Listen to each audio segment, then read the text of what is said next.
Dreams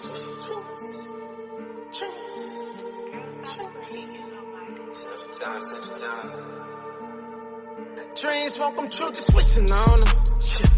Execution always win.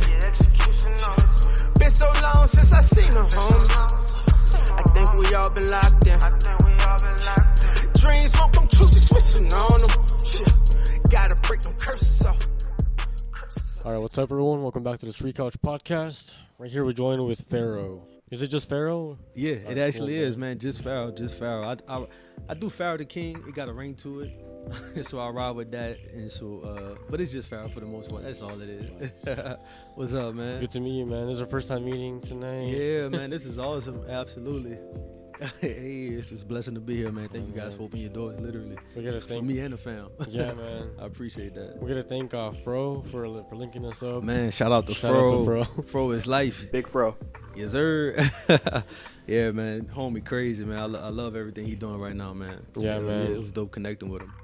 Yeah. It makes sense that you and Fro are homies because, like, I was checking out your page a couple days ago. Yes, you sir. have like a real hustler's mentality, which I really respect, man. Yes, sir. Yeah. Like, is there anything that. you'd like to say about that or anything, or like how like another a person who's like lacking motivation could be helped with that? Absolutely, man. Because I feel like that's where I come from. Not taking those gradual steps that I kind of need to in my life. Honestly, I feel like, and so that's what I do it for, man. Just to kind of speak life into people that I guess are looking for a way out, whether that's a way out of a discouraged mindset, and just the everyday obstacles of life. I always just want to speak life into situations, and so that's what I look to do in my music. I look to strike different emotions and kind of connect with my listeners, and and so the hustle, man, is just the hunger, I feel like I played around so much.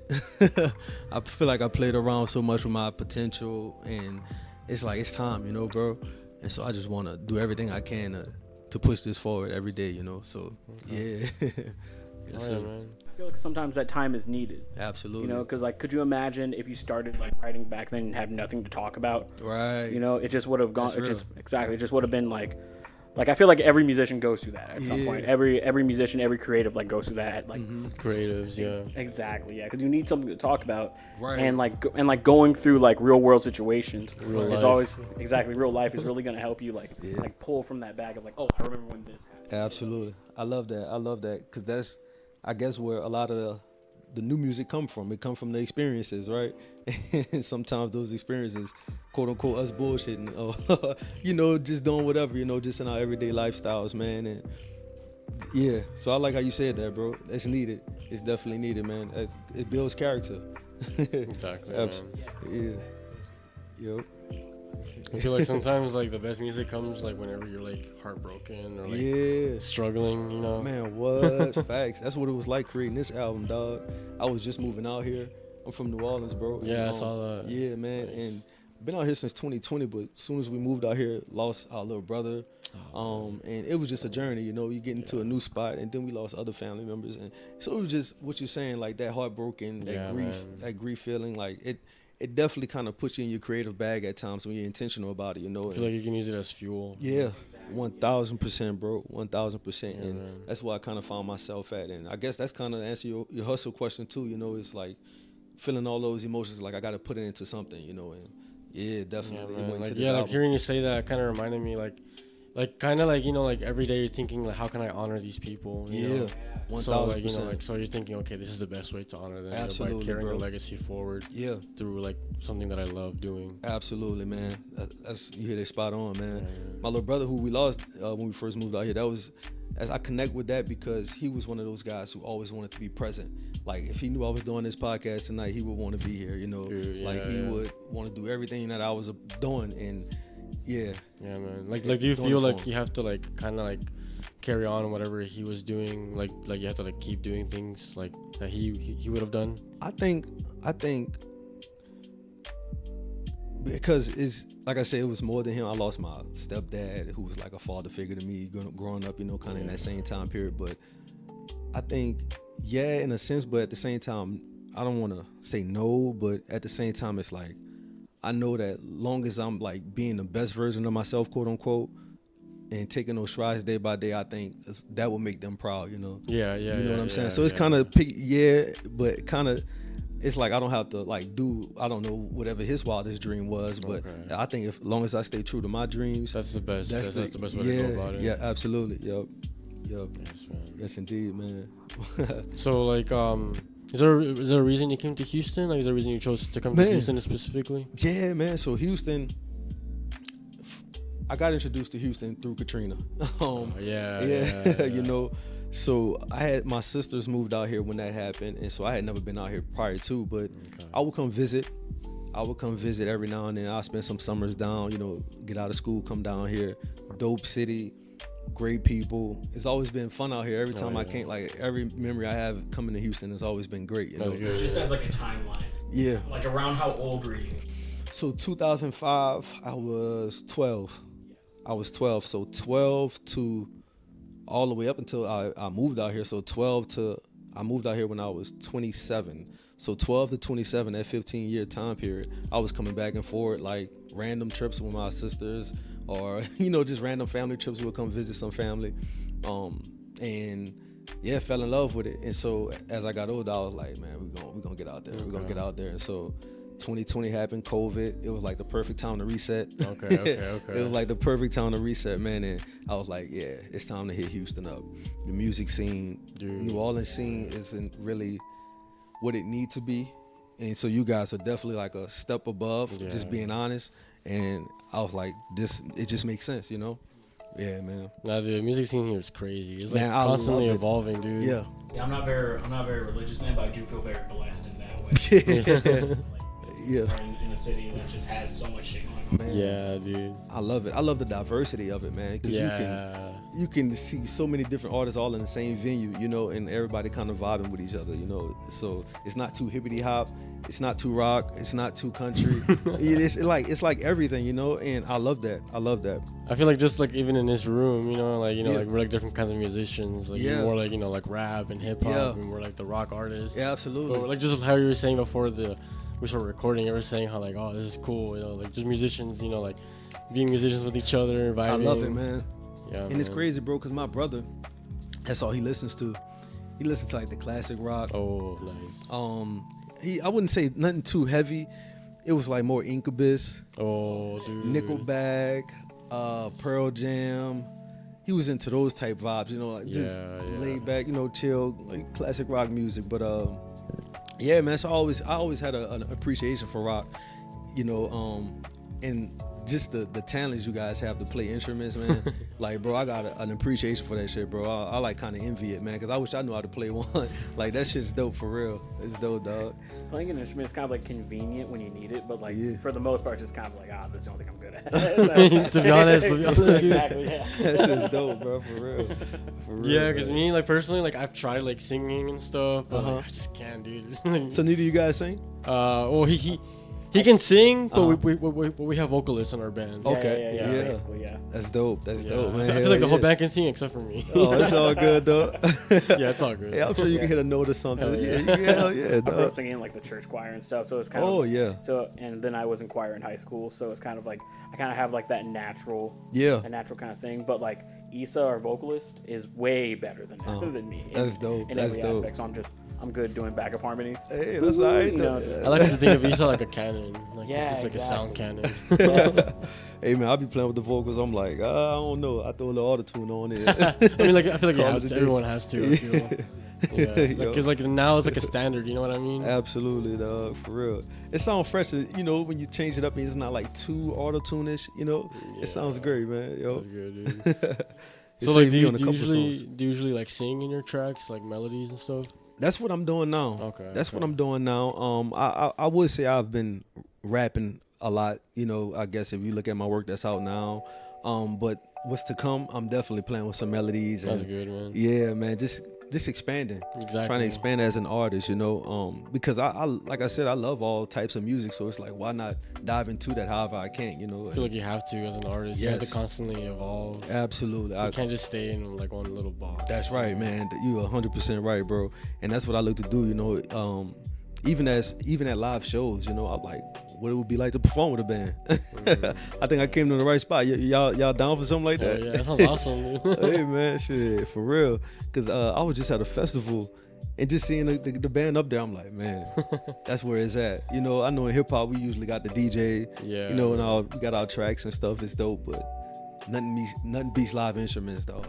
Nothing. Yeah, one thing I envy about like hip hop artists is that all you really need is like to know your bars and have a DJ, and then you can just start like performing live. You can do whatever. You know, show right there. Oh, it's so convenient, so awesome. Yeah. Like I feel like rock music and the rock scene has a lot to learn from hip hop. You know what I mean? Yeah, because that's very have true, you heard of this this dude's a YouTuber? His name is Finn McKenty.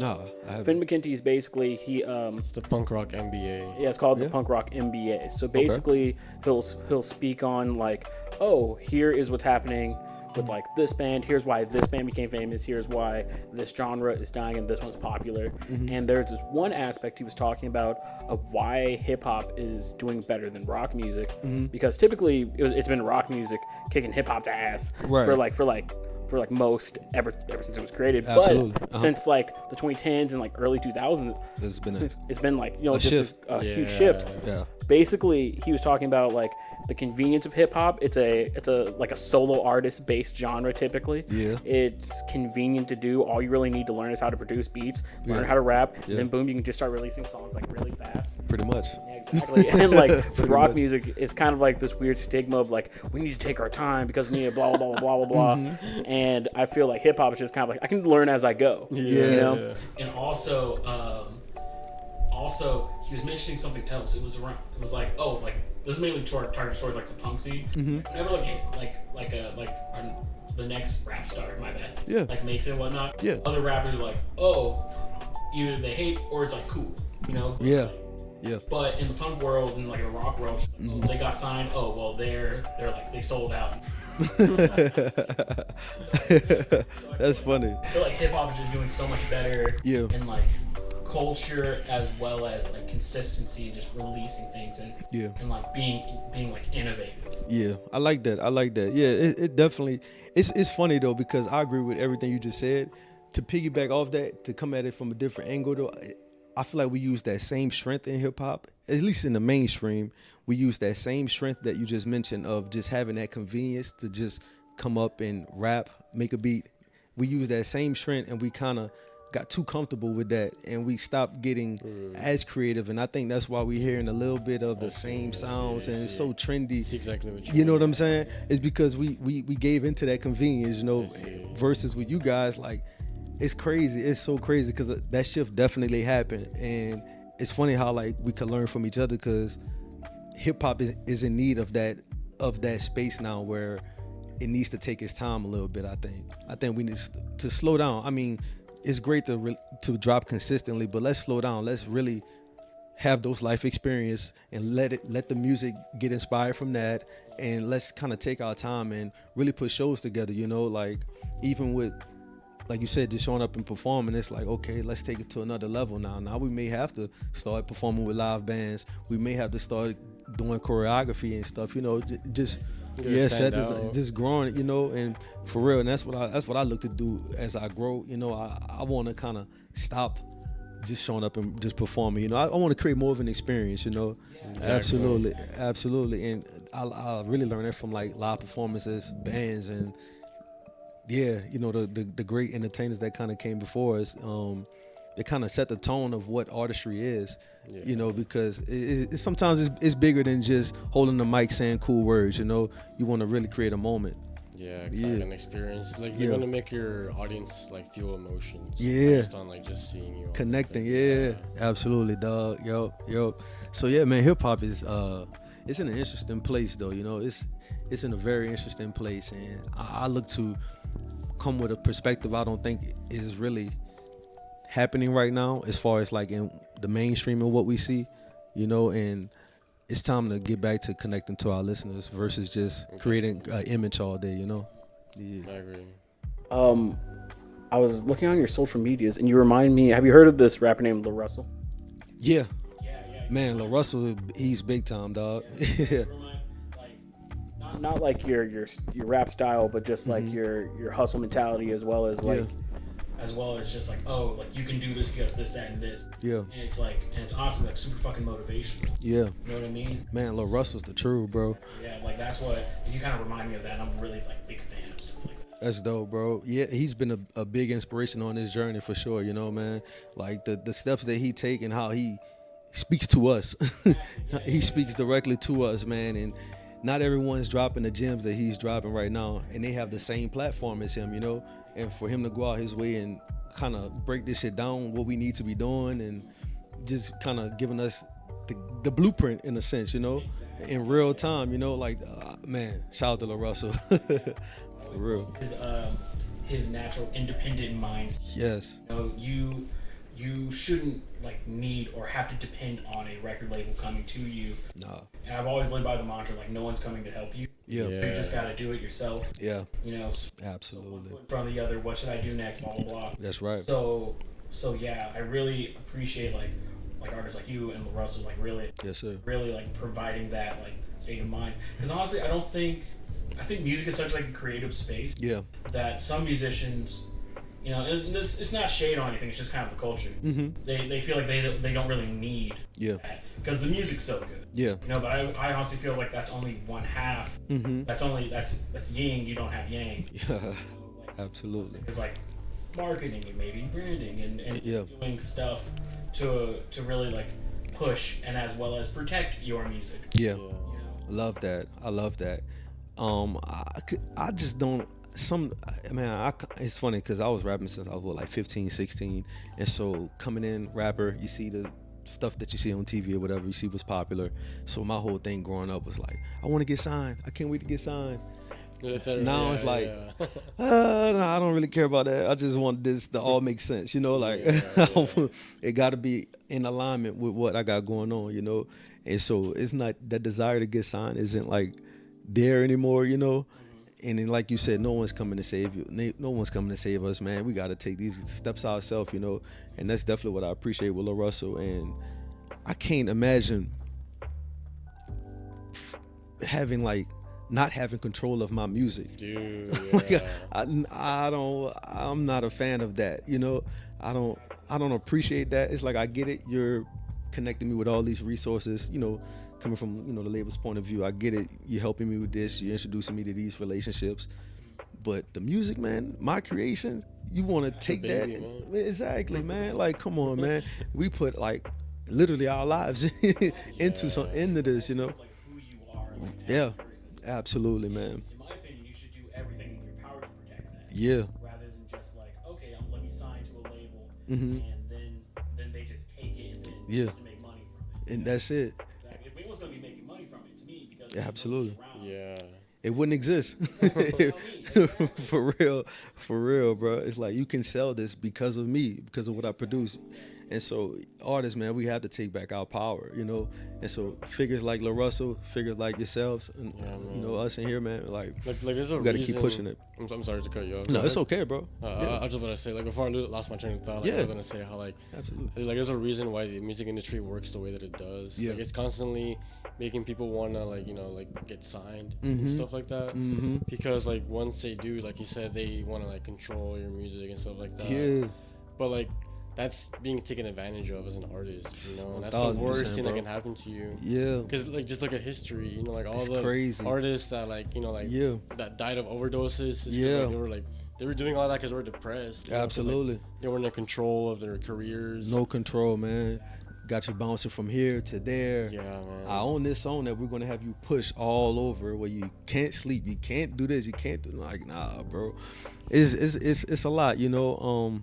But it's the money, right? It's like when we come from the places we come from, you know, you throw a check in our face, it's like, oh wow.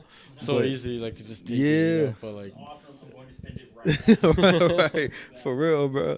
But man, just thinking long term, which we have to think, you know, Yeah. because music lasts forever, right? Yeah. And so a song that might not be hot now might be hot 10, 20 years from now, and it may last forever, you know. Like future TikTok. I was just thinking for that. real talk. For real. I like that future TikTok. Yeah, because like For TikTok real. is blowing up songs from like back then. You know, like- That's real, dog. For real. So whatever the next thing is, exactly. Yeah. When our songs pop up, man, we gotta eat off that, bro. We have to. And I feel like truly like the main thing that artists need to focus on is ownership. Yes. You know? Yes. Because when you own your masters, it's similar to how like owning real estate, or when you Yeah. own the rights to your songs, Yeah. it's similar to like, you know, just owning who you are as a person. That's right. You know what I mean? And right. I feel like if artists were to just like stick it out, believe in themselves, Mm-hmm. just keep releasing music, and like start like their own companies, or do sync licensings. Have y'all heard of stuff like that?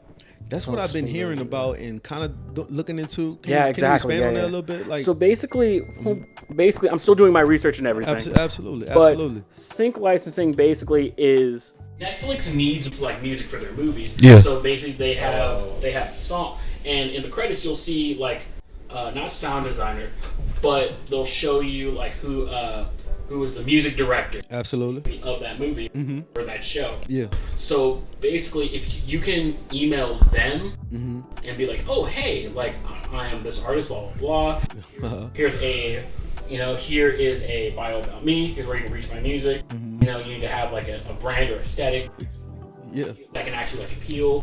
Have music with dynamics, and then hopefully they'll respond to you.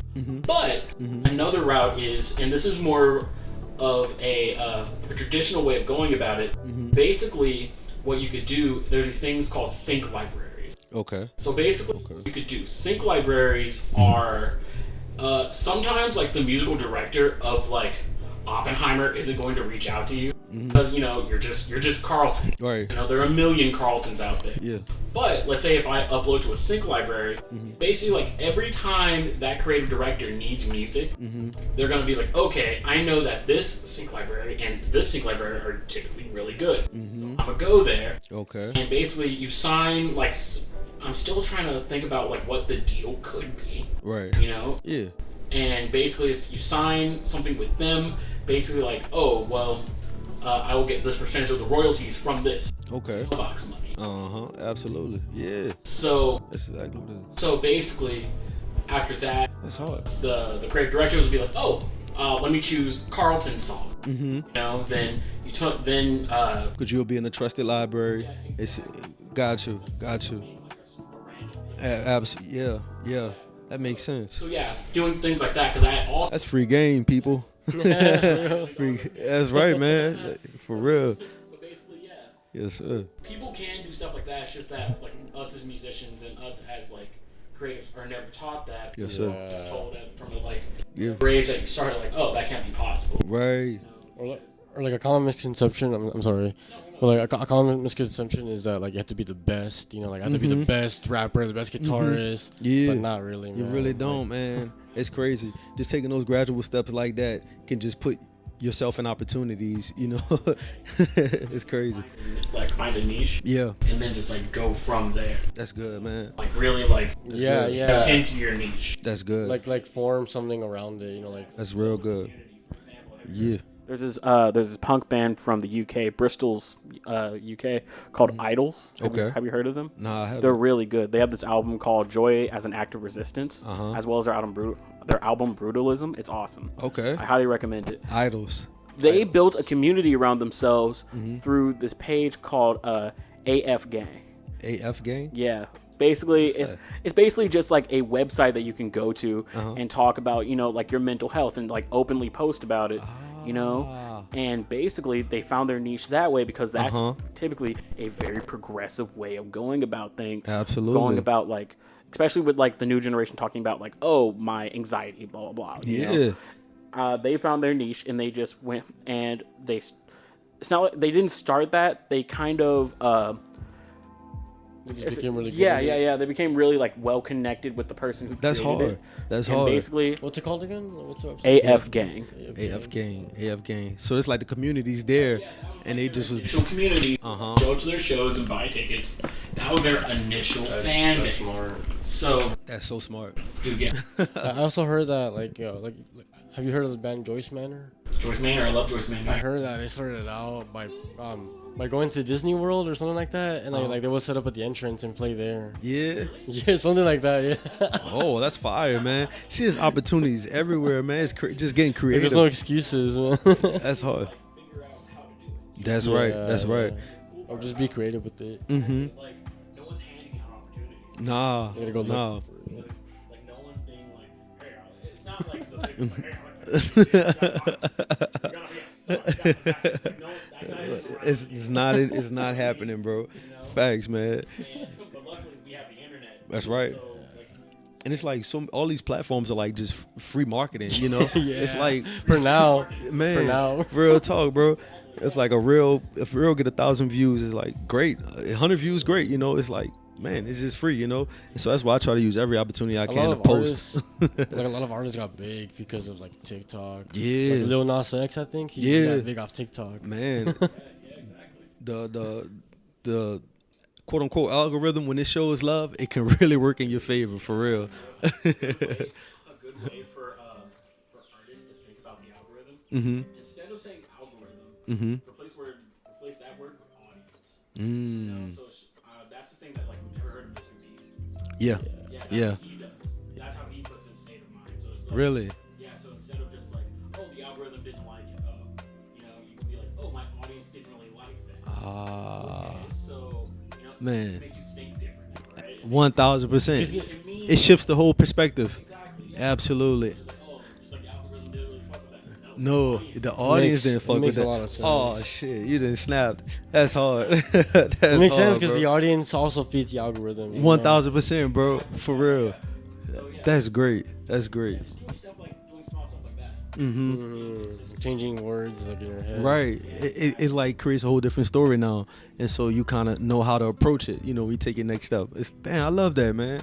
Damn, I got to tell her that. Like, it's the audience, man. Real talk, bro. Cause that's who it is at the end of the day, right? It's like if it's fire and they loving it, they sharing it, they commenting, they liking. Then the algorithm blows it up. And then it blows it up, right? And then when they ain't fucking with it, it's like real talk. It makes sense. I love that. That's dope. Real talk. A question that I asked a lot of people is like, Uh-huh. do you have an end goal? An end goal? Yeah, basically like, Mhm. like do you have an idea of like where you want to be, like where you want to be in like let's say 10 years? Yeah, definitely. So 1,000% to not be clocking in. So that's one. So for this to be full time, absolutely, straight up, bro, for real. So for this to be full time, I honestly don't have desires to be like the greatest artist in the world type. I don't have to go Drake level, I guess, for lack of better words. I don't have to go Drake level, but I'm looking to really create a mark in this game to where I inspire other artists, other musicians, or anybody in their everyday life. I just want to have an influence over those, and also build a brand, Central Times, into a media company that just takes over and kind of create meaningful material, you know, whether that's through music, through fashion, through television, you know, things of that. So I definitely want to be there in 10 years for sure, man. Yeah. Absolutely, bro. Absolutely, man. So yeah, man, I've been putting in some work these last couple years since I moved out here. And it's been so much learning. So much learning, man. But I'm appreciative of it all.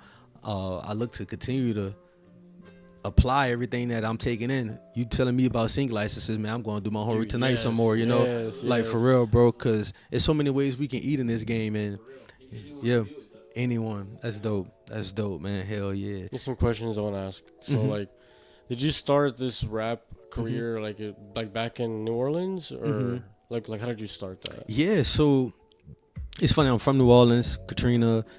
We have outskirts in our city, kind of like Houston, you know, all the outskirts. And so a couple of the spots is called Metairie and Kenner. And so lost everything in New Orleans. So we moved to Metairie and Kenner, like right after Katrina, and met some homies in school. And I was always like the shy kid, so I was like too shy to rap. Met my homies, Toon and Dez. Shout out to Toon and Dez. That was in high school. I want to say like my 9th grade year, something like that. I was like, what, 13, 14, something like that. And Dez, he was rapping, and he used to battle rap, and Oh shit. it was like my homie, you know, and he lit that fire. Oh, yeah, dog. And he used to be on that tip, and that shit just inspired me. You know, I never really got in a battle or nothing like that, but it just gave me that spark, like, okay, I could do this shit, you know, because at first I would just play around, writing rhymes in my notebook, wasn't really pursuing anything or nothing, you know, but that's how I kind of really got introduced as far as like making the music and all that stuff, definitely through the homies, man, and fell in love ever since, you know, shit, passing out mixtapes in the hallways, and man, just hanging out in the studio, it was just like, felt like home. Yeah. It felt like, it was like, this is what I like creating, this is what I like doing, you know, for real. So that sparked about 14, 15 and shit, yeah. It's awesome, man. Yo. I love seeing you smile like while you're telling the story. Man, man, because this shit it's been a journey for sure, man. And it's crazy because I want to say this was last year. Last Christmas, I reached out to the old engineer that we used to go to when I first started recording. And he still had the songs, and so I had got the songs back. I was like, "Oh, that shit made me cringe so hard." And so it's been a journey for sure, bro. And I had sent it to the homies, and it just blew their mind. You know, they was like, "Oh shit, Like how far you've come. yeah, yo, man." He rapped. One of my partners, he rapped on the beat for like, it was a freestyle for like 5 minutes. He was like, "Bro, I'm rapping for 5 minutes. What I'm doing?" He was, like no chorus, no nothing. He just rap. I'm like, man, it was. Yeah, it's a journey for sure, bro. Yup. What you mean? Oh, they still doing their thing as well. Yeah. And so we were a group. That's how we initially formed. Okay. We was a group back home in New Orleans. GGX, Gunna Gang. That was kind of our thing. And lifed, you know. But that's still the homies. You know, we all still keep in touch and whatnot. And I'm featured on some of their projects. They're featured on my projects. That's awesome. And so you know, we kind of still keep that connection. But we all still going. You know, it's just That's about good, making man. it all make sense now in our own different ways, you know. And so, yeah, man, shit. That's awesome. We still dude. keeping the ball rolling, bro. Yo, So like once you moved to Houston, how did you get into the scene here in Houston? man, I jumped right in, bro. Actually, Dez came in town one time, and we hit up a studio. This is on the south side. It's called Fresh Sonics. Cool studio.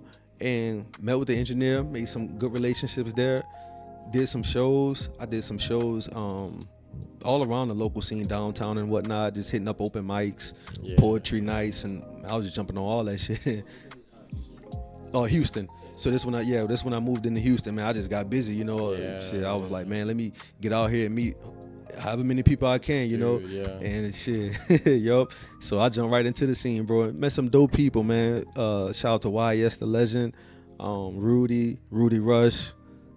Man, shout out to Fro. Oh yeah. Shout out to Jello. Like, yeah, man. Yo. Do you have any shows coming up soon? At the right now moment, I'm actually looking to host my own show. So that's what I'm in the works of right now. If I jump, open mic could happen at any moment. I might do open mic tomorrow, you know. But as far as like a booking, not at the moment, but I'm in the process of like hosting my own show right now, and so that's why I'm kind of like putting the stash to the side. I wanna do this. It'll be my first one. Okay. You know, for myself. I opened up for people before and whatnot, and so now I'm like, all right, I found a spot. I'm ready to kind of do it my way. You know what I'm saying? You guys are invited. I'll send y'all all the information. All right, yeah, because dude. we mapping it out right now, man. And so that's what's coming up next, and I'll be releasing the details soon on that. Awesome, man. Yes, sir. Yes, So have you ever gone to Arcadia? Arcadia? Yeah, it's a What's bar. It's a bar like in Spring. Arcadia. Like they have open mics on Wednesdays. I don't think I have. Like, it's more of a rock bar, but I've seen rappers go there on open mics. And that's in Spring? Yeah, it's in Spring. Okay, that's closer to me too. 1960 and Walters. Okay, yeah. I recommend going there, like, just to practice like being on stage or whatever. Absolutely. Get those reps in. Yeah. That's dope. That's dope. Man. Like, if you want to reach a different audience, I recommend that. I like that. All right, Arcadia. I remember that. Oh, man. it's Arcadia. ACA. Arcadia. Yeah. Arcadia. DIA. Okay, bet. That's a bet, man. Hell yeah. That's where it's at, man. The shows are like free marketing. Like, man, I wouldn't say free because sometimes you got to pay for the shows, but Open mics usually are. Yeah. Like, man, it's like that's the best way to connect with your listeners. You know, it's like they know exactly what to expect from you. You know? It's like they see you live. It's like, okay, I fuck with this artist. You know, like he hard. Yeah. I love shows, man. Shows is where it's at for real. Do you have like a favorite show that you've played? Damn, that's tough. A favorite show, man. Or like a favorite like Uh-huh. like a favorite artist you've like played a show with? This is a great question, bro. You got me thinking. My favorite show. Damn. Okay. Favorite show. I would say it was last year at the Sound of Summer Festival that Rudy Rush hosted. Yeah, that was in Houston. That was I forget the venue. They do poetry nights there too. But for the day they had like a festival type vibe, and so I was able to get a slot. I was on an earlier. I think I kicked it off. Maybe I kicked it off. Or I was the second performer. I think I kicked it off though. Okay. So the crowd wasn't really there, but the set was fire as fuck, bro. And like the people that were there, I was able to like really connect with them, and like it was like so much love. And the guy who was hosting, he was like, "Damn, bro," he was like, "I ain't know you was coming like that." I'm like, "Yeah, bro." I think that was the longest set I had too. That was probably like about a 30-minute set or something like that, maybe. And so, yeah, I think the 30 minutes had something to do with it too. I was able to kind of get comfortable up there, you know. Yeah. Sometimes with open mics, you know, they give you a few songs or whatever, and you kind of out of there. But yeah, to sit up there for a while and kind of go through the songs, it was a moment for me for sure. So I'll say that one for sure, yeah. Cause I didn't make this one. I was like, damn, I wanted to make that one. It's all good though. I'll catch them. Yo, yes sir. So yeah, I think it's called Sound of Summer Festival. Yeah. You know what the venue was called? Or like That's what I'm venue? trying to think of, man. You remember what that venue was called? We've been there a couple times too. I can't believe I don't know what that venue called. Damn. Which part of town was it in? This is in, what is that? That's off of Westheimer. It's off of Westheimer. It's like a poetry spot too. They got an upstairs and a downstairs to it. They serve pizza and shit out of there. It's a dope spot though. It's a dope spot. They have a poetry night there. I did the poetry. That poetry night too is one of my favorite performances. Cause Like, do you rap there or like do you do poetry?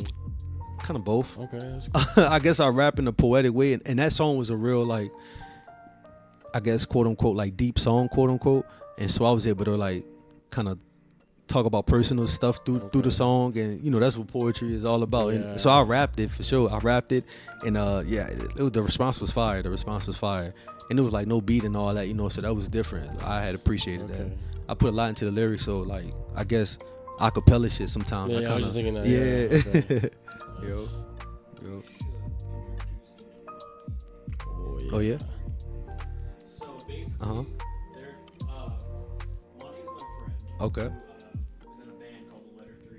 Okay. He's actually the dude who's the producer. The letter. I'm sorry, you said the letter 3. Yeah, The Letter 3. That's hard. Yeah, it's hard, right? That's hard. I'm like, we on the letter 3. That's hard. I fuck with that.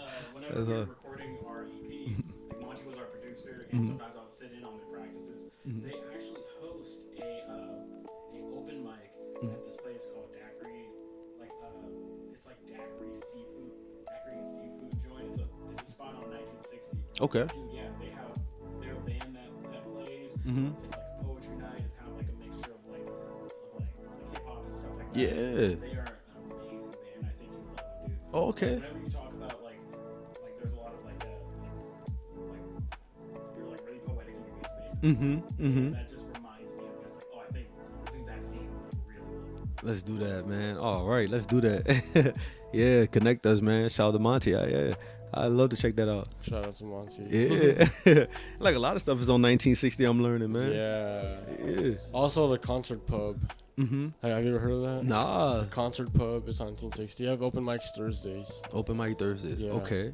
This is all noted. We got Acadia and Concert Pub, Concert Pub. Yeah. and we got to holla at Monty, the letter 3.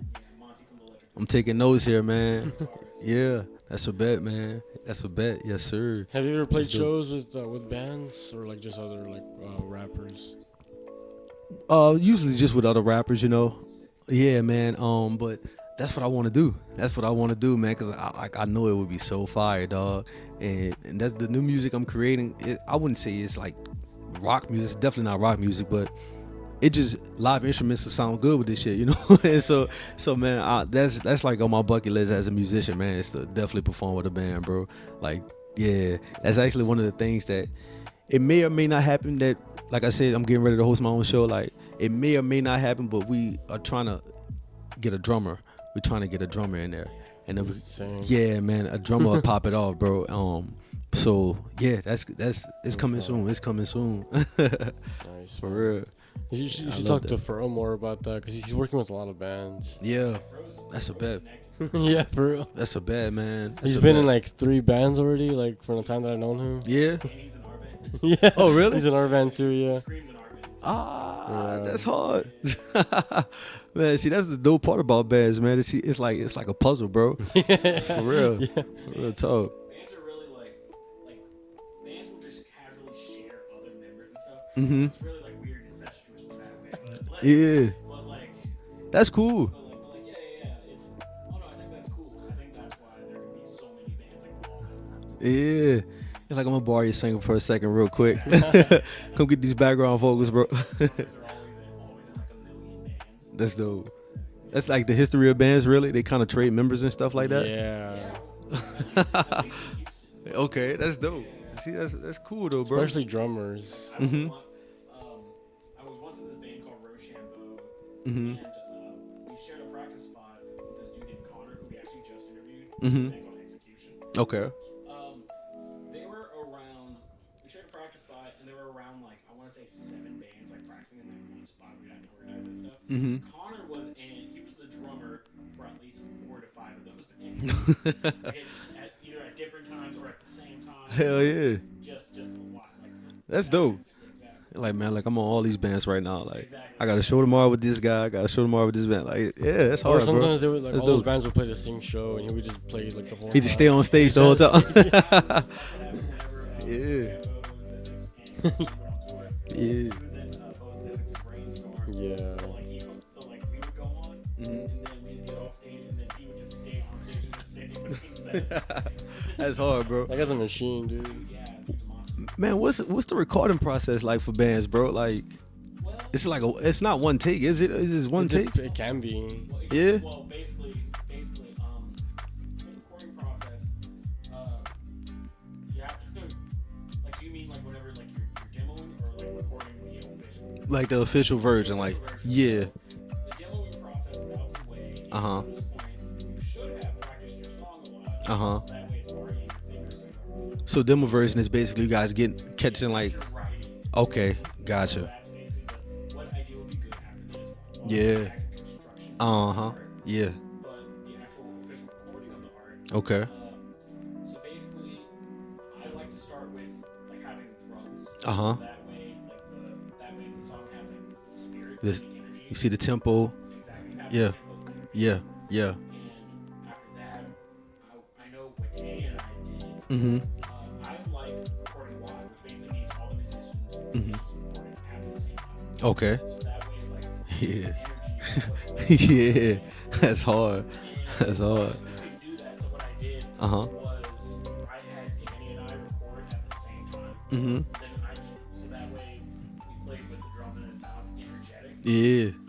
Then after that, I recorded leads with that. Okay. So basically, That's hard, man. But usually, let's say like you're one dude, Yeah. I Uh-huh. recommend recording your drums first. Okay. Then recording, depending on how good of a bass player you are, then recording guitars Mhm. and bass. Guitars and bass. Word.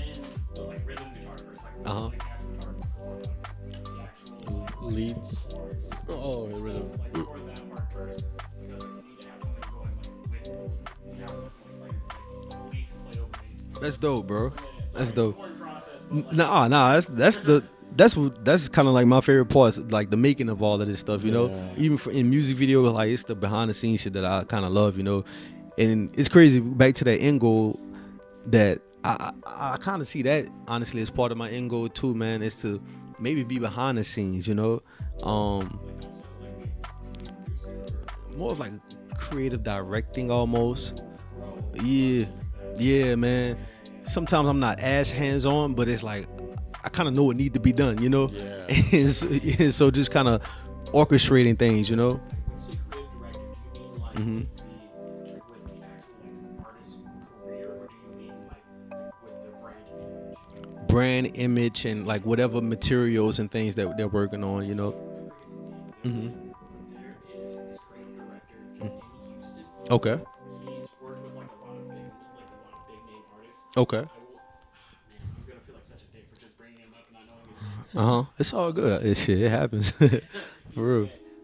Like he's like basically he's creative director Mhm. and his eye for like art and like imaging Yeah. is so beautiful and just so Yeah. it's very like I don't know specifically I will say for like darker skinned people. Uh huh. You know what I mean? 'Cause Absolutely. I feel like a lot of people can't really like take a picture of like a dark person but not make them look like the unlocked character. Yeah. Yeah. Yeah. So this guy really knows what he's doing. I see. Really knows That's hard. like what like to do with like the darker hue of people. Uh huh. And I really That's think hard. that, man. Absolutely. Go ahead and talk. I'm gonna find this. That's fire, dog. Hell yeah. But is that's kind of like I guess the angle I'm looking to take in this I guess industry, you know. Even so, you guys spoke about your recording. So, what my recording process is like, your demo version is like me in the rap, like you said, it's the convenience we have, right? So I'm just playing the beat over and over, just letting the song kind of come to me in my head, you know.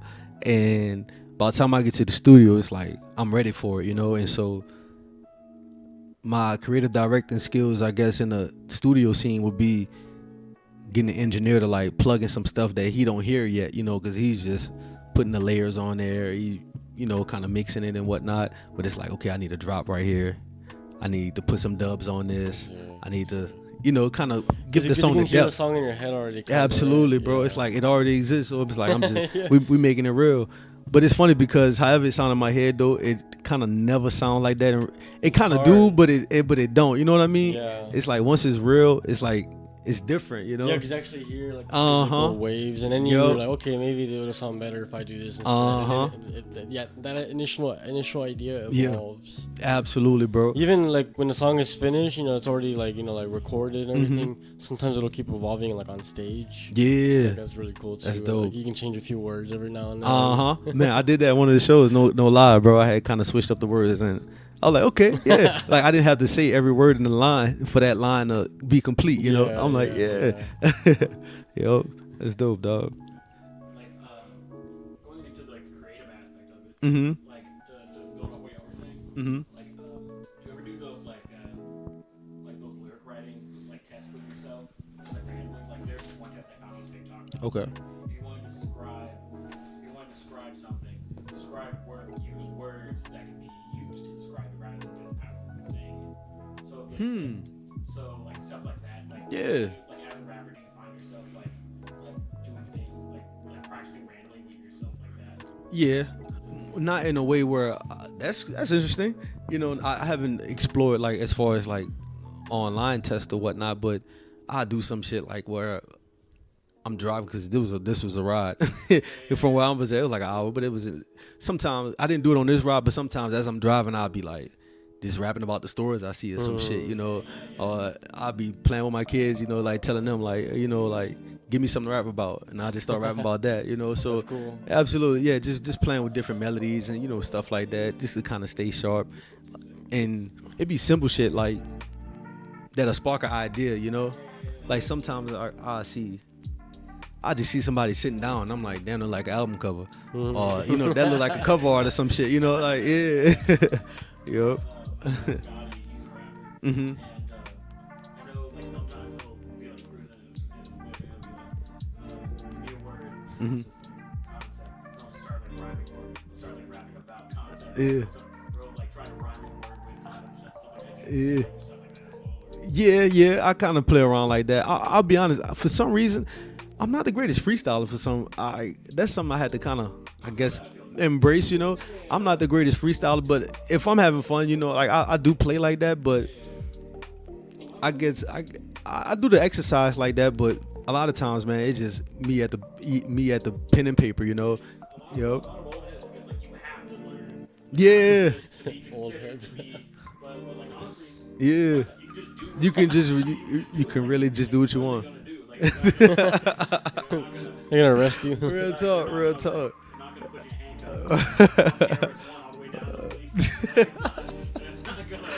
talk, bro. So I had to embrace that because I felt like that for some reason, you know, like, oh man, like yeah.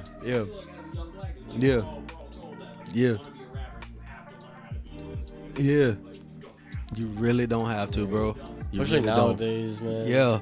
Yeah. Real talk, man. And it'll be so much more appreciated, you know, because you're going to connect with someone in that same spot as you. And yeah, I love that.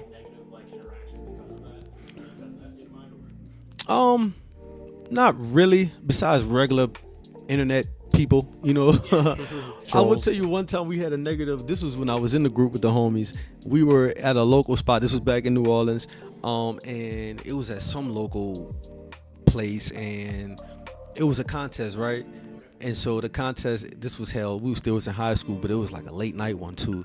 Long story short, it was our turn to perform, and the people that were there, it was like a lot of people that was there for like a certain group, right?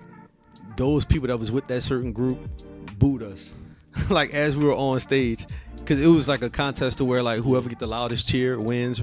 And so they had the most people in the building, so it was like they definitely are going to win. But they fucking booed us, man. We was like, damn, we was teenagers and shit, but it was all love, you know. But that's one of the, I guess, that it did suck. It made us hungry for sure, though. It made us hungry, and we kind of understood the dynamics of it, you know, like understanding like, nah, it wasn't nothing like that.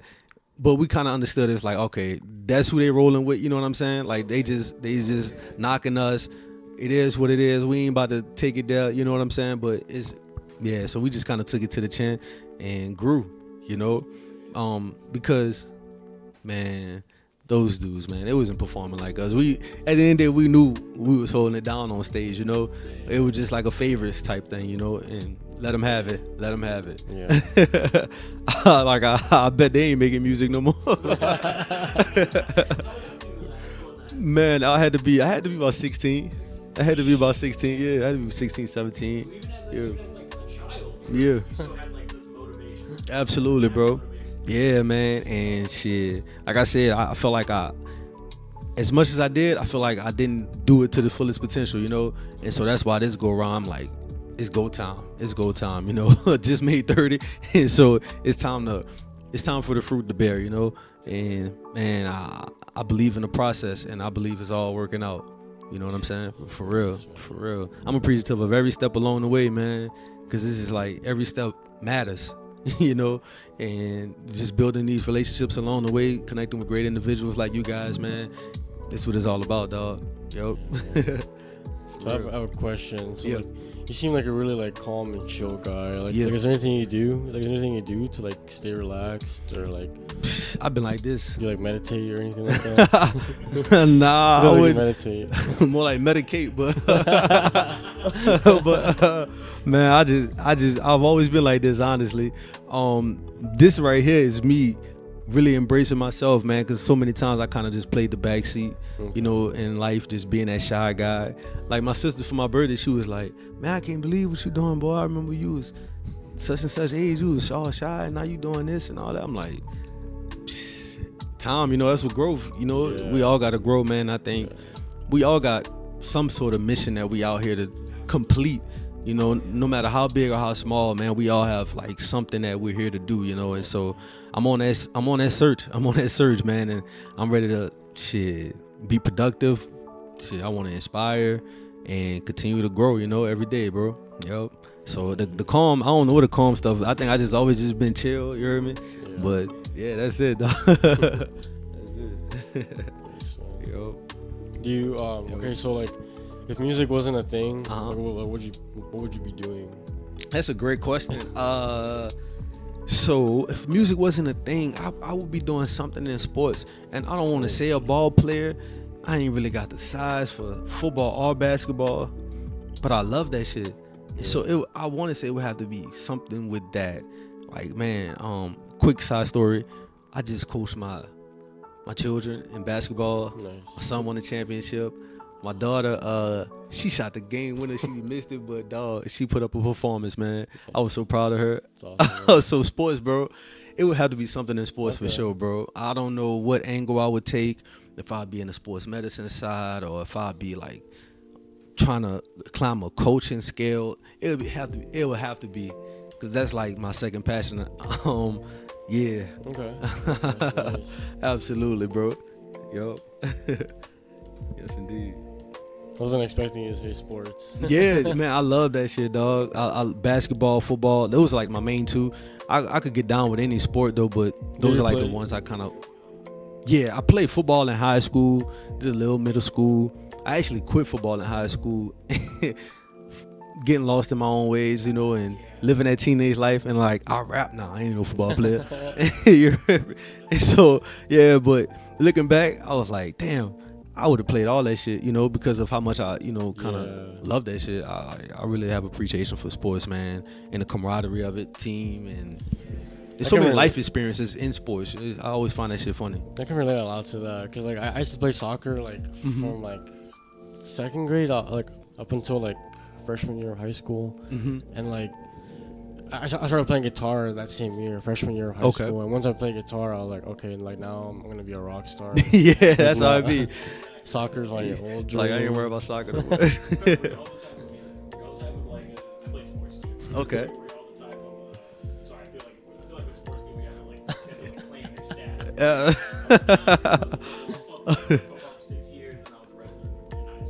Okay.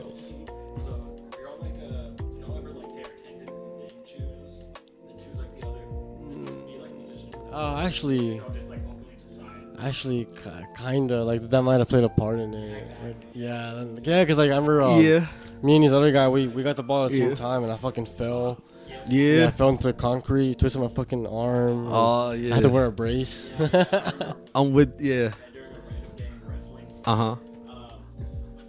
We were playing pickup football. Yeah. Because we just did. Apparently, we won something and we did really good. You know, I just like being aggressive. Yeah, hell yeah, hell yeah, hell yeah. Yeah, we were playing like football, and I had the ball and I'm running, and then I know where like there's this dude who like tackled me like from my knee, and then my body kept going, but my leg was like, nah, I'm staying here. Yo, shit, gotcha. Exactly. Yeah. You know, so Kind of rolled over your leg, like. basically tore my ACL. Yeah. See, I ain't. That's kind of something similar to me, but not to that level, bro. Well, I was on the offensive line playing. I think I was left tackle, and so basically a defender, huge guy. This was Big Mike too. Shout out to Big Mike.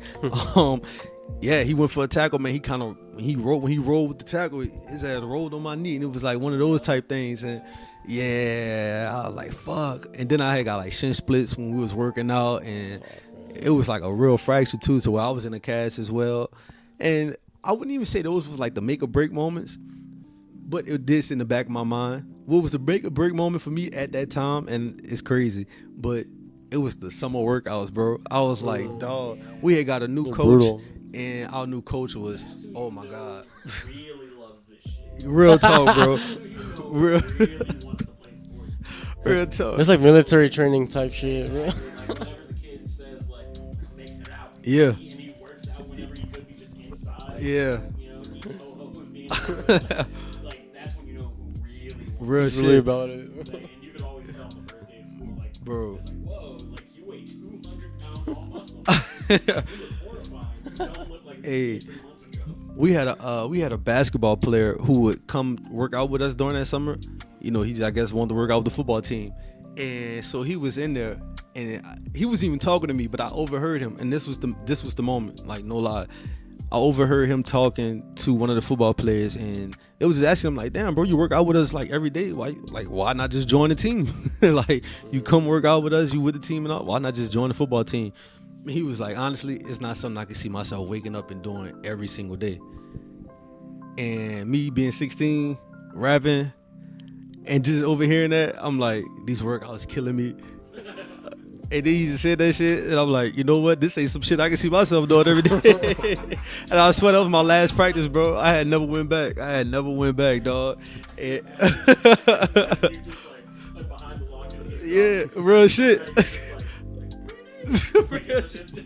Man, I swear that's exactly how it happened, bro. No cap. Man, and yeah, I ain't look back, dog. It was crazy because, like, that working out part is like the shit I love doing now, and looking back, it's like, man, I ain't have to quit the team because I had so much support too. Like, so many of the guys was like calling me, and even the coach, you know, like, yo, where you at, bro? After like, you quit? Yeah, had me feeling bad and shit. I'm know like, what you mean. yeah, I'm like, oh shit, but facts, dog, facts. But it was a cool journey, you know, man. But I love sports, man, and yes, yeah, if it wasn't for music, it'd definitely be something in the sports field, even if it's on some like analyst type shit. I see what you Do mean. you feel like whenever you made that decision, whenever you were just like do you feel like do you feel like the universe is like kind of giving you a sign? Because I feel because Danny and I were actually just talking about this before we got here.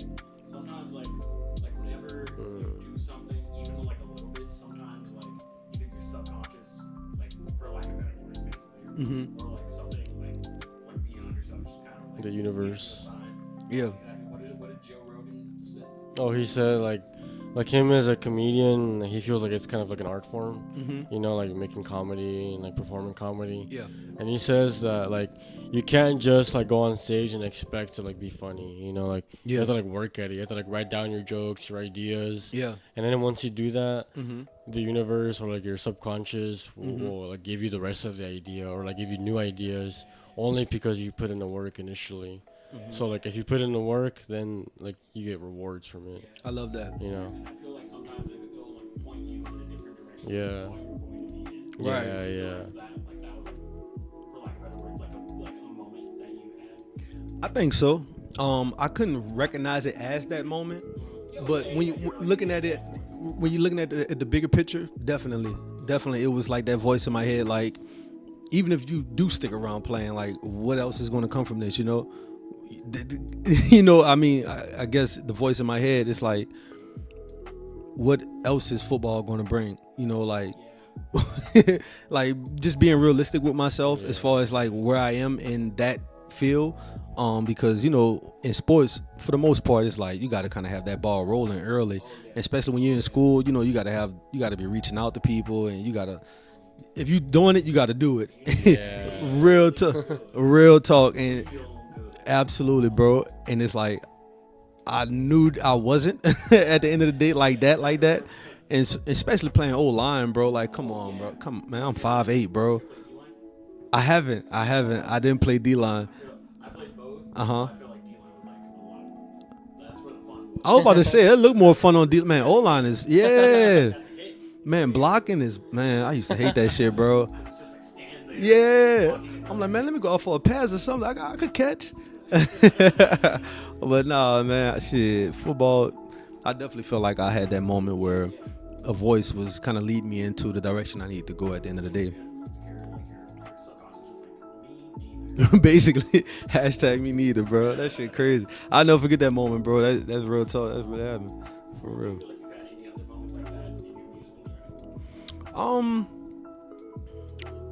I guess to get me out here to Houston, you know, it was definitely that higher power voice kind of speaking to me and telling me it's time. Was there like a particular moment that got you? Was it just like you? I think it was just me and just kind of everything compounding. You know, as time passed, you know, you kind of just look back and be like, okay, what have I done? What have I didn't do? Like, what opportunities do I have here? And family's growing.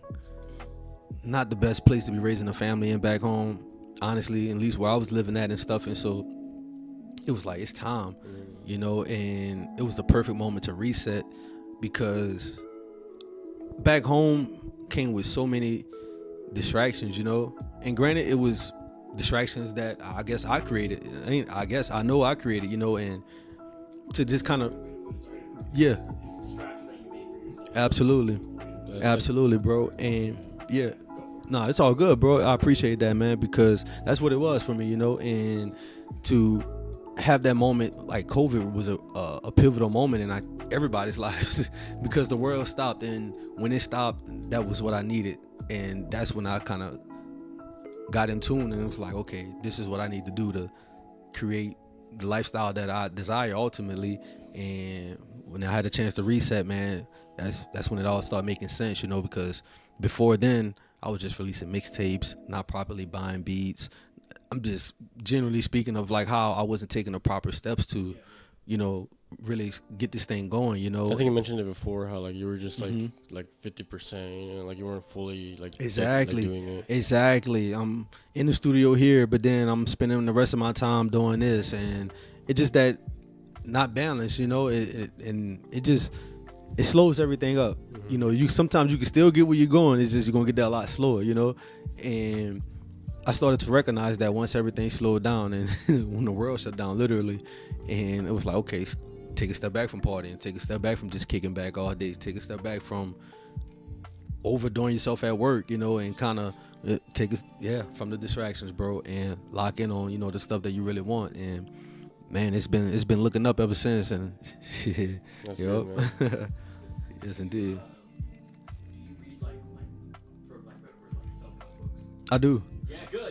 That's my favorite like type of books to read. What are your favorite ones? All right, so we got Rich Dad Poor Dad. Nice. We have Atomic Habits. Ooh, James Clear. The Power of Imagination. The Power of Awareness. The Power of Awareness. Oh man, that's my favorite. Yeah, I love that book. What's another one? We got a Tony Robbins one that we knocked out. It was like Money. What is it called? Money Master the Game. Sound like it's all about money, but it's really a great like book of like self-help books. You know, that's my favorite ones to read, bro. I know, like whenever the band first started, we would. I lived in Spring at the time. Okay. We would just like meet here. It was like my grandmother's house, basically. She Okay. passed away, like a couple years ago. So I just, Okay. like, you know, using her house just to record and stuff. Like that. Yeah. So basically, like I remember whenever Danny and I were like recording, whenever he wasn't tracking his bass parts, he just like he was reading Mastery by I think it's George Leonard or something like that. Mastery. Okay. Please read that book, man. That's a bet. I recommend it because after reading it, like it changed a lot of like my mindset. Really? Like, yeah. Mastery. not even like talking about it. Like I was also reading Seven Habits of Highly Effective People. Ah. And, I remember I just straight up asked Danny, just like, what are you reading? Yeah. Like, what are you reading? You were just like this, and I was like, I'm reading this. So we started like trading books like that back and forth, like trading cards. That's hard. That's hard, bro. That's how Man, this guy was cool. that's fire, bro. So Mastery, and what was the seven Seven Habits of Highly Successful. That one's really good. seven too. habits of highly successful people? Okay. My dad actually gave me that one whenever I graduated high school, and I decided to reread it. That's hard, bro. Have you? That's dope. One I really recommend is Oh, the power I of think I've positive thinking. I've heard of that one. The power of positive thinking. Yes, indeed. Yes, indeed. The power of positive thinking. Yeah, that was actually one of the last ones I just finished reading a couple months ago. So yeah, that was a great one too, man. Yeah, those are the best books, bro. one I really recommend that anyone read is Think and Grow Rich by Napoleon Hill. Yeah. How did I forget about that? How did I forget about that, man? Absolutely. Yes. Yes. What's it called again? Think and Grow Rich. Think and Grow Rich. Okay. Yes. Basically, Yes. like, he'll explain so it's basically like the habits, the mind state you need to have for success whenever you're reaching that success. Rather than having success. Yeah. Like it's like it's something that Fro said. He said that like whatever image you have of like you being successful, like already do it now. Just trying to, so basically you have, exactly. I know what I want. It's already there. It's written in the stars. You know, like this. It's in the future somewhere, you know. Yeah. In my mind, it's already there. It's now the steps I have to take to get there. That's Like right. reverse engineer. I love that. Different versions of yourself. Exactly. Man, I don't mean to cut you guys off, No, but the way you please. guys are talking, the power of awareness, you guys got to read that. Okay. because it is that is that exactly what you're explaining that Think and Grow Rich explains as well.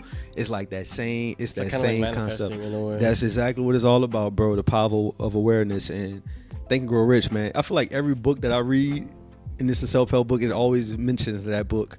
Yes, because it's so powerful, man. Yeah, it sure is, man. Dude, everything makes so much more sense now. Like now I know how, like why you're the way that you are. Like Danny was the main one talking to you, and I had to learn through your social media. Yeah, absolutely. I bet this guy reads a lot. Man, that's crazy. Reads a lot of self-help books. I call them self-growth books. That's right. That's exactly what yeah. they do, man. They help you grow. And that journey just started too. I'm not gonna act like I'm a vet in this, you know. I started this reading journey for real in 2021. Yeah, when we was like a year into this.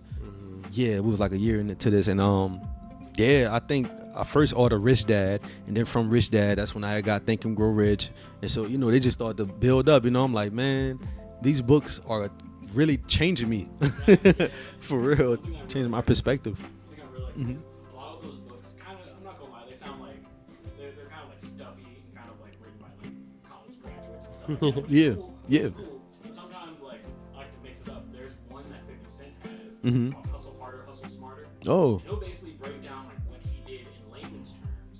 So basically like the common man can understand it. Yeah, Oh, here's what I did. that's right. Now you can think like this. As well as Charlemagne the God has black privilege. That's the one I heard about that too. that one's That's a good title. Okay. Like a title, like itself, it's like that's a good title. from a marketing standpoint, it's beautiful.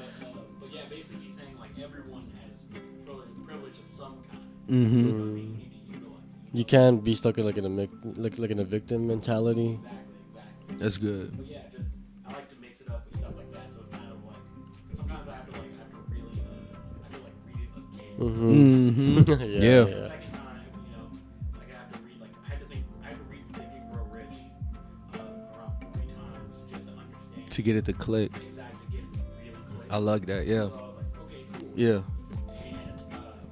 but whenever like I hear it like written for like, the normal person, you know, that's when I only have to read like maybe like 1.5 times. Cause you kind of catch it right there. Exactly. Yeah. That's kind of how Atomic Habits was. It was a real easy read like That's a that. really It was good kind of one. straight to the point, you know. Yeah. So when you guys are reading, are you guys actually reading the physical books or is it like Yeah. audio books? I feel like You mix it yeah, up? Like I mix it up sometimes. Like, Okay. like I'll read before I go to bed. Like I'm rereading 7 Habits of Highly Successful People. Yeah. And I actually, while I'm driving places, I'll listen to Think and Grow Rich by Napoleon. Yeah. That's fire. So Kind of mix it up. Yeah, I like mixing it up. You know, I don't know why. Yeah. It just feels better. Absolutely, bro. An audio book I listened to was The Power of Respect. I think it's called by Jay Prince. By Jay, it was like the art of possible. It was something like that. Power of Respect. Man, and his audiobook was pretty cool, bro. You know, just breaking down the power of having respect within relationships. You know how it can like change things. It can kind of shift the atmosphere, you know, to where you kind of like stop chaos sometimes, you know, by just being a respectful person. And it was a good, I want to say read, but I listened to it, but it was, You can get the same thing. yeah, it's like a podcast basically. absolutely, yep. One I just finished was it's called Leadership 2.0. Okay, So basically, Okay. I'm basically like the leader of supervillain. You know, and with that, I have to make sure that everyone either feels comfortable, so that way they can do what they need to do within the band very well. that's right. You know, as that, and with that, I feel like I have to take sometimes like a management kind of style, not like in a I'm your boss, but more in a like, okay, we need to get this done and this done. Absolutely. Let's go ahead and set plan and stuff. Yep. So reading books like that also really helps. Keeps you sharp. Exactly. That's fire. Sharp leadership as well as That's fire. as how you approach like working. You know? I feel like there's working hard and there's working smart. You know?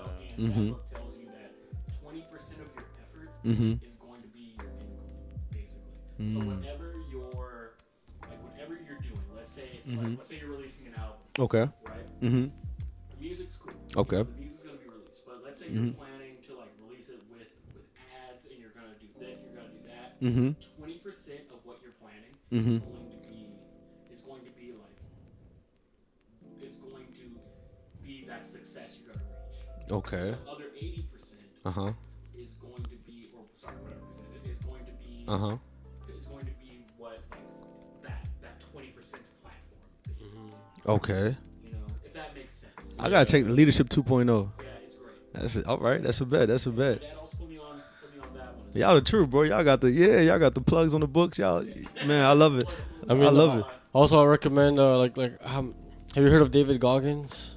Yes, the badass. Huh, He has a man? book called "Can't Hurt Me," something like that. I gotta read that. one. I gotta read that. I love his interviews, dog. Like, Man. Cause like for me, like I started off with audiobooks, cause like I work, you know, like outside, and like I can just have like an audiobook playing or whatever, and then I replaced audiobooks with podcasting. Yeah. And then the books, like I would just read the physical books. Yeah. Cause like I don't know, like me personally, I prefer the physical book, cause it's like right there reminding you, like It's know, like right there, Yeah. bro. You can just go back to it, just feel Yeah. it. You know, Yep. And I feel like if you work for your knowledge, you know, like having to read it and process it, Yeah. I feel like it'll get stuck in your brain more. Absolutely. As opposed to just like listening. Yeah. I'm real old school, man. I love that physical stuff, man. Even Yeah. like the albums. Like I miss, bro. I miss collecting albums, man. Dude, Dude, I actually collect records. For real? That's fire, dog. Like the vinyls or like the CD. The okay. Both actually. Mm-hmm. I collect more like vinyl, but Yeah. I do have some CDs. I have a That's CD dope, bro. collection. Man, that's classic to have the actual artwork right Yeah, there. Man, yeah. that shit. That's it's an that's a whole art experience, form of itself. bro. Yeah, you know? for real. The weirdest thing, like I'll barely listen to them. You know? I'll listen to them like if I'm in like a certain like you know what's going on a record. Yeah. You know, but like for the most part, I'm on my phone. But it's just the casual collection aspect. Absolutely. Yeah, it's cool. Yeah, It's like to have it. Absolutely, dog. For real. You feel connected with the artist, you know, that you know, it's like an appreciation thing, you know? Yeah. Yep. I really appreciate that you're just like do you feel like you have to like you know you have to read a book because you have to work for your knowledge or like Danny said, or is there like another like aspect of it? Yeah. When it comes to books, I like to read them. But I'm also big on like the podcast things, you know. So like I'm always listening to like podcasts just about mental health or just people telling their stories, you know, and their journey, you know, and where they are as entrepreneurs or whatever they do, you know. Oh, dude. I Can I love just recommend a being informed. podcast? Huh? Can I recommend a podcast? Which one? Well, actually, no, I don't think you do. Yeah, sure. Well, like the one I'm thinking of when you said mental health, I was thinking of Jay Shetty. Jay Shetty. Okay. Yeah, like he used to be a monk, and like he just shares like his like whatever he learned. Okay. Like now, I'm not sure what he does like now, but like he lives in LA. He has this podcast. He has like a bunch of different people on. But like his main objective is mental health. Okay. So he gives like advice. He's like I think for his first episode, like he had his wife on, and they were both sharing like relationship advice. Yeah. So stuff like That's pretty cool. really That's dope. cool, That's yeah. dope. Can I recommend one? Yeah. I mean, you guys probably already know about it. It's a popular one. Dropping Bombs. Actually, nah. I Really? haven't either. Oh, for sure. That I just knew y'all was gonna know about it. But yeah, Dropping Bombs is a guy named Bradley. Man, he's fire, dog. Dropping. He's the CEO of a virtual training company called Lightspeed. And so he has this episode called Dropping Bombs where he just have like entrepreneurs of like all fields, real estate, music, any industry, you know. And he just gets on there and they just chop it up like this. And man, the stuff that they say is just real inspiring, you know. And he just a regular guy like us, and you know he speak life into us, you know, to let us know that we have the power to create the life that you know we desire, you know. And all this stuff, whatever we searching for, is obtainable, you know. And Dropping Bombs, man, it's fire, bro. Check that out. Yep. Okay, there's this one called Earn Your Leisure. Earn Your Leisure. That's a good one. I feel like I saw that on IG or something. It's big, yeah, dude. Like I they've feel like I interviewed saw that really on big IG. people. He Okay. actually put me on to. I was gonna cap him, like I thought it myself. They interviewed Shaq. They interviewed the richest like black person in like the U.S. I think. Okay. Yeah, Robert That F. is Smith. hard. Just interviewed Oprah. That is They fire. probably will. But yeah, Okay. dude, please check them out. I will, bro. Because their main focus is like entrepreneurship. Yeah. Kind of view this music change Yep. as entrepreneurship. Yep. That's essentially what we are, man. That's exactly what we are, for real. Remember Kanye was like, I think that is 100% correct. Man, Because you're just starting your business. absolutely. Exactly, and you sell music. Yep. You sell, but you don't just sell music. You sell what your music represents. That's good. That's good. I like that you use him for an example, man, because he take a lot of heat, and some stuff, it come with the heat. Stuff he needs. Yeah, absolutely. But a lot of stuff is right there for us to grab, man, and take, because he speaks good, bro. He say some shit that we need to hear. For real. Another podcast I would recommend. Uh-huh. $1 million worth of game. With Gilly and yeah, uh-huh. I've heard of Yeah. Wallow. Yeah. Wallow was on Earn Your Leisure. Oh, was Yeah. Yeah. Oh, okay. They had like a They- collab or something there. huh? They interviewed him. That's fire. Gilly first, because he was like the rapper first. Yeah. Uh-huh. Well, either way, before I get basically for people who don't know, they Yeah.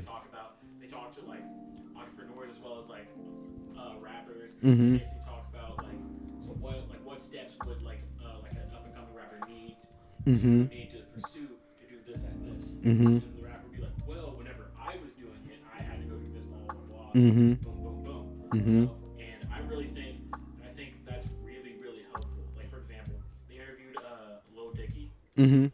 And Lil Dicky, he had like a marketing job before he blew up. He already went to college and everything. Okay. And basically, he said, yeah, I just recorded some songs, and before I even dropped anything, I have 6 to 8 months worth of material, so I can just release consistently, and I don't have. So if one of these things do blow up, Yeah. I can just release again, and just go off that momentum, and then when I get to a certain point, I just make more.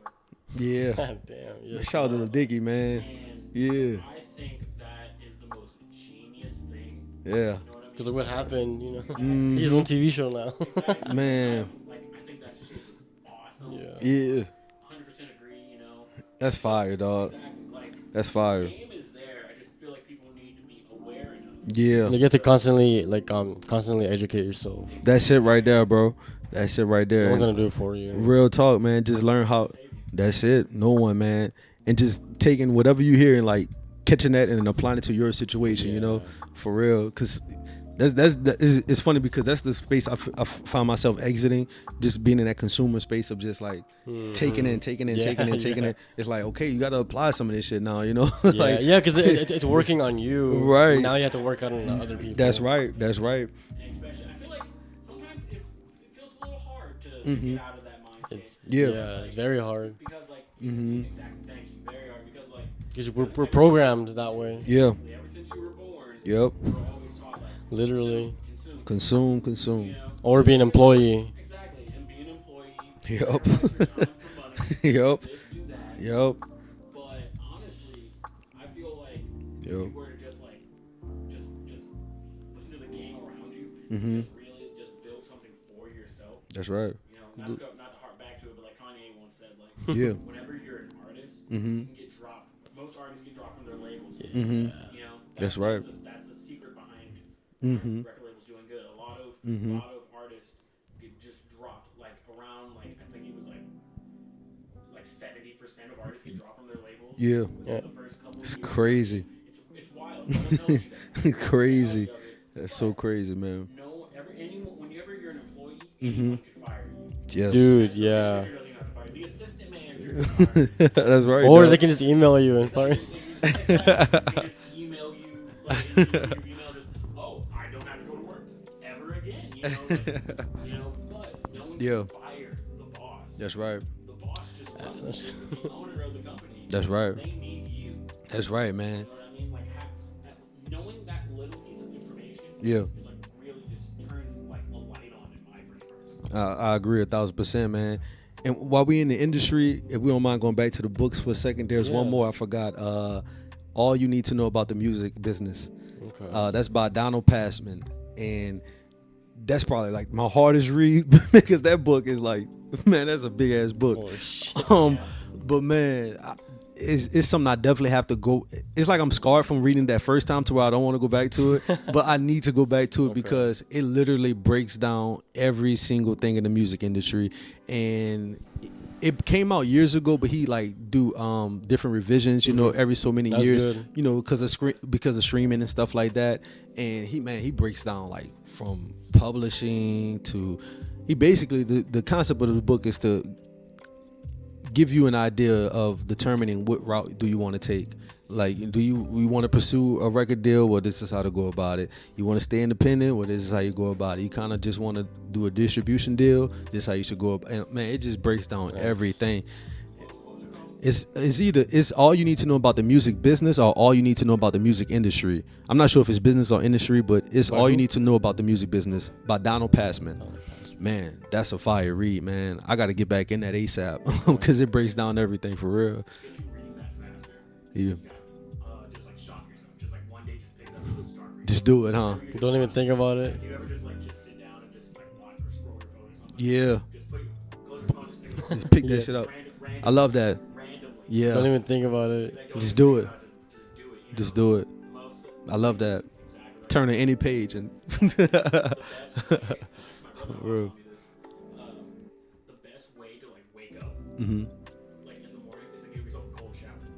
Mm. You know, the body Mhm. feel physically uncomfortable for you to get things done. Mhm.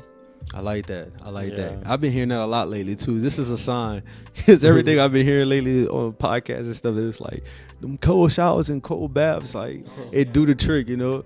It was like the adrenaline rush and Yeah. speaking on that comfortable mindset, like you forcing yourself to do something you really don't want to do, but you're doing it, and it's just gonna gradually help you do the next thing that you, I guess, kind of don't want to do, but you're gonna do it. You have to think about it like this. Mhm. Sometimes in life there is pain. Yeah. So you either have to think about this. Mhm. You have to deal with the pain Mhm. of, oh man, this is uncomfortable. I have to do it. Yeah. But I have to do it and get it done. Yep. Or you can deal with the pain of, oh no, I should have gotten this done. Now I'm behind. Mhm. Now, they're both gonna be painful either way. Either way, that's beautiful. But when you actually go through and realize it, Uh-huh. the pain of just sitting down and actually getting it done. Uh-huh. It's only like 2 seconds. Uh huh. You know. And you got 'Cause- something done. Yep. And that feeling of being proud of yourself. It's Yep. gonna fuel you even more. I love to that. wanna do It's like you hard never stuff. regret it. It's like you Yeah. never regret it. For real. That's why I always tell the kids. I always get them going with that, you know, when it's practicing and whatnot. Like you ain't gonna never regret this. Like no matter how uncomfortable you might feel right now, That's true. after and once you're done with this, you're gonna be like, I did it. Yeah. It's done. Yup. For real. For Another real. question. So, Uh-huh. like, after you began your rap career, when you Mhm. were like a teenager, Mhm. like, was there like a time when you decided you wanted to quit music, like, like from a day, Mhm. and then got back into the next day, or maybe like in a span of years? Definitely had. I wouldn't say it. I never really had the moment where I'm like, man, I'm done. But it was definitely those discouraging moments. Like, is this working? Is this making sense? Do I really want to do this? You know what I mean? So I definitely had those emotions, man. And it would always call me back. Like it would always call me back, bro. Like Yeah, man. for real, no matter how much of a drought I felt like I was in creatively, the inspiration would eventually strike, you know. And it's crazy, man, because not to go off subject here, but one time I felt like I had like a moment where I didn't want to release certain things because I was like, I had this weird scarcity mindset of like, well, if I release this, what am I going to create next? But something next always come. Yeah. It always come, bro. And I'm just embracing that, you know, and having an appreciation for that, you know, man. Mm-hmm. I used to have that a little bit when I was super experience. Mm-hmm. Because the first song we actually like wrote as a dance, our song, Mm-hmm. and I was like, man, this song is really good. I'm very proud of it. Mm-hmm. Like, what if I don't have it made right like another song? Yeah. So that's another normal thing. Yeah. Yup. You know? Facts. And I feel like sometimes you need to hype yourself up and be your own best hype. That's right. Because sometimes, like, I'd be literally in the studio just like with my guitar, looking at my place. Like, oh, man, what am I gonna do? Yep. And I was like, bro, come on now. Just do Yep. something. Yeah. Yep. You wrote Limitless. Man, let's go. You can do it again. Yup. 50 Cent said, if I can hit once, then I can hit twice. That's right. Facts, bro. Hey, one night when I was having a moment just venting to her, wifey, and she was like, man, there's a lot more where that came from. Oh, yeah. And that's Very good way of putting it. man, I'm like, I'm like, you did that. I'm like, you got me, because that shifted everything. I'm like, real talk, bro. It really, real talk, You should bro. use that in one of your songs. Huh? You should use that line in one of your songs. Facts, man. It might have to work on its way on the new album for real. But nah, man, because I felt that, dog, because going through those emotions, like you said, man, you wrote Limitless. It's like, damn, I got another Limitless in me. Yeah, you damn right, you got another Limitless in you. Yep. Sometimes you have to have that. Yep. Sometimes, like, I feel like as people, you're taught to be like humble. Yeah. With that, but like, Yeah. if you're actually doing the thing that like you spend your whole life doing, Facts. the entire time, Yeah. you know, Real talk. like, you know, sometimes you brag on yourself to yourself. Yeah. Yeah. Like, just think of like in your mind the best work you've done. Mhm. Like, bro, I wrote this. Facts. You know what I mean? Like, why couldn't I do it again? Man. Why couldn't I do it like a million? That's it right there, bro. And man, that's what's been carrying, that energy has been carrying over into this next album, you know. Because getting his first album off, I spoke about it in the last podcast, it was like I was creating every excuse not to release it. And looking back, it was because of that mindset of thinking like, man, do I have another one of this in me? But as soon as I got this one off, it's like this second album is writing itself. Like, as we speak, it's like probably 50% done, you know what I mean? And so it's like, man, let's go. Like you said, man, when you doing it, you're doing it. And so you got to embrace and accept the fact that you actually are doing it this time. Like, and so I'm thankful for that, for real, man. Yo. Hell yeah. Yo.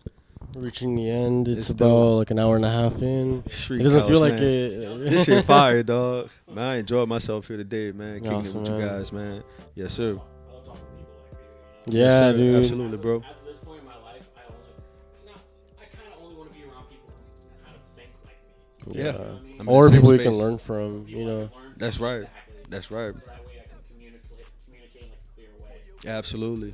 Yep. Yeah, thank you so much for coming by. Thank you guys for this opportunity, man. course, man. For real, you guys opening your doors for me and my family, man, means a course, lot, man. dog. For real, because we still building relationships out here, and it just feels It's great to be essential, around man. genuine energy. You know, it's love. Yes, sir. Anything you want to plug, your socials, your music. Yeah, man. Shoot, shout out to Street Couch Entertainment, man. You guys can follow me at Farrow and on all social media platforms. That's at Farrow the King. That's FARROW the King.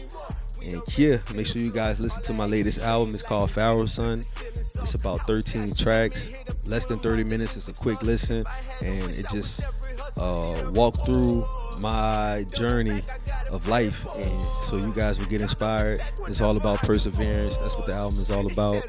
And yeah, man, y'all tap in with me, man. Once again, shout out to Street Couch Entertainment. You heard me? Hell yeah, man. Yes, sir. Awesome, dude. Yes, sir. Yeah, man. Thank you, Farrow, again. Yes, sir. All right, everyone Second time. listening, thank you for listening. Thank you for still being a part of this. We couldn't have done this without y'all either. All right, everyone, have a good day, have a good night, have a good life. Peace. Been so long since I seen her, homie. I think we all been locked in. Dreams won't come true, you switching on them. Gotta break them curses off. Just try and make it last past the moment. And break bread with my dogs. Before I was born, I made myself a promise to never give up. Come from this shit don't mean nothing. Give me eternal flame to blaze a new path. Even though I was malnourished by a pharaoh, stolen from Africa, I will rise, be and execute it in the middle of the street. With no regard for my vitality or desire, I will rise. I will rise like a phoenix from the ashes. There will be no demise. I am no longer the victim. I am the victor because my dreams will be a reality. Dreams won't come true, just switching on them.